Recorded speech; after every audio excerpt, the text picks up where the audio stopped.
The new plastic Khorne Berzerkers are amazing, packed with detail, dynamism, and menace. But what if we could make them look even cooler? Grab yourselves a brew and let's find out what that looks like.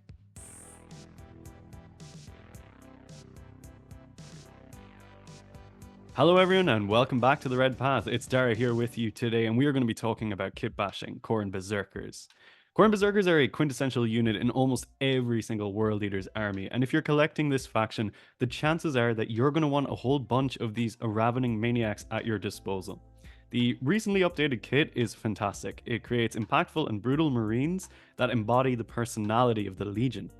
I've painted a fair share of them already, and I've really enjoyed some of the unique aspects of the kit, such as the older Sauron pattern armor and larger backpacks, as well as the variety and customization that the kit allows. However, if you're like me, you're going to want quite a lot of Berserkers in your army, and you probably don't want the same poses duplicated across all your units. Kit bashing and converting is a great way to get around this, and I've customized a whole pile of my Zerks using spare bits from old Chaos kits, Horus Heresy upgrades, and even Age of Sigmar. If you're not sure where to start when it comes to kit bashing or customizing these models, then this is the video for you. So let's dive into the process. To start us off, I have assembled 4 torsos and legs from the Berserker kit. I don't usually change this, since they offer a really good skeleton for kit bashing, and they're quite dynamic. They'll be the perfect frame for what we decide to do as we move on, and will inform a lot of decisions such as which heads and arms we use. On that note, I've rummaged through my bits box and picked out a whole bunch of arms, heads and accessories from various kits. It's always fun to dive into the bits box and pull out a bunch of things which look interesting. I like to pile them up on one side and then test fit some options using glue tack, seeing what looks coolest before I start to actually glue things in place. For this first Berserker, I'm using a simple Chaos Marine arm holding a knife in reverse grip. It's nicely extended forward, so it works well at conveying the running motion of the torso. For the main weapon, I've gone with something a little bit different. It's a spare from the Jackal Dishonored, and it fits pretty well on the Berserker body with a little bit of alteration. It's a brutal looking weapon, and I think it really conveys the violent nature of the Marines quite well. The bear arm also looks great and will be visually interesting when painted. This next guy is quite fun. I'm using a flail I had left over from some Age of Sigmar Chaos Warriors, and I've attached it to the hilt of what was formerly a chain axe. The way the motion of the chain is going here, I think it really conveys the Berserker swinging the weapon back, ready to deliver some sort of horrendous blow to an unfortunate enemy. I've given him another spare bit from the Dishonored here too, a chainblade prosthetic, because let's face it, if a Berserker loses a limb, you know they'll replace it with a weapon. This next guy has a more static pose, and I wanted to create an air of inevitable menace. I'm using an old Warp Talon claw for one arm, casually by his side as he strides forward, and then I'm going to use the Skull Smasher arm from the Dishonored, a truly brutal looking weapon which, hanging down in front of this Marine, looks quite scary. And I think it really gets across his imposing pacing as he faces down an opponent. This last guy is more dynamic, so we're using an outstretched Warp Talon hand to give the impression of the Berserker mid-blow and another prosthetic chainblade limb from the Dishonored kit.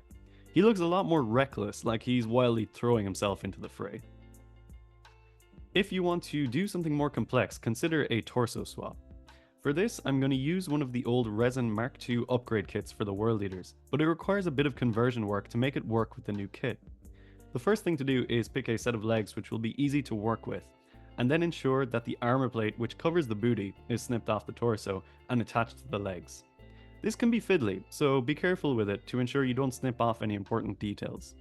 If it isn't a perfect fit, that's okay too. You can always tidy it up with green stuff afterwards.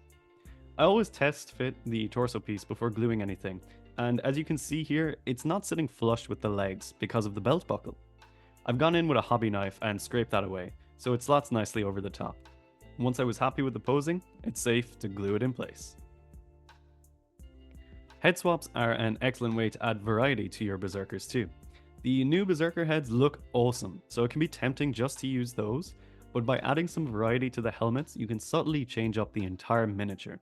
Remember, the head is one of the first things someone will look at on a miniature, so by changing up this aspect, you're going to immediately grab attention. I've used quite a few different ones here, including the Mark IV Heresy heads for both the World Eaters and the Sons of Horus, and the old Veteran Heresy heads too. I especially like the unhelmeted guy here since he already looks particularly savage, which works with the pose.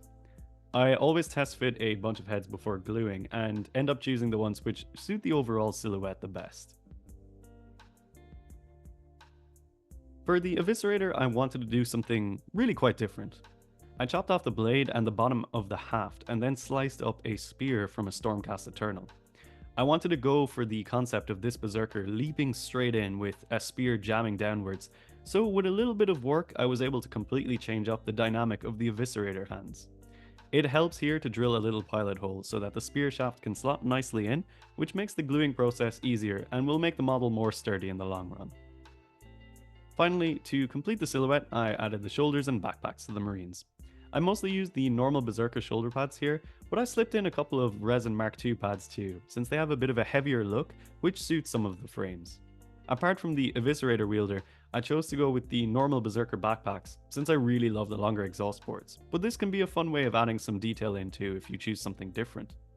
Mixing up the shoulder pads, while not as impactful as other pieces, is still a good way to add variety. You could even use something like different Legion or Chapter shoulder pads with the icons scratched up to emulate the Berserkers scavenging armor from the battlefield, if you wanted to. And there we have it. Using some simple tricks and ideas, we have managed to change up the normal Berserker kit into something a bit more unique and interesting. All of these Berserkers still maintain unifying elements of the base kit, so they'll slot right in with conventionally built miniatures, but they have small elements which mark them as being different. Weapon and head swaps are the easiest way to add variety to these squads, and having a root through the bits box is a cheap and cheerful way to bring some creativity into the building process. If you're brand new to kitbashing and converting, this is an easy first step to start learning about miniature customization, and from here you can start working on more complex ideas like torso swaps and beyond. Overall though, I think these guys came out pretty nice, and I'm looking forward to painting them up and seeing how they gel with the rest of the Cinder host. I'm sure they'll be hitting the tables very soon. If you have enjoyed this video and found it useful, do drop it a like or a comment below. I would absolutely love to hear some of the customization you've done yourself, so pop into the Discord and show off your kit bashes. The link is below. If you want to support us here on the Red Path, you can sub to our Patreon, which will give you access to the hobby or competitive parts of the Discord, where you can up your game and get key insights from myself. As always though, I do hope you have enjoyed this little tutorial, and until the next one, stay healthy, stay safe, and kill, maim, burn.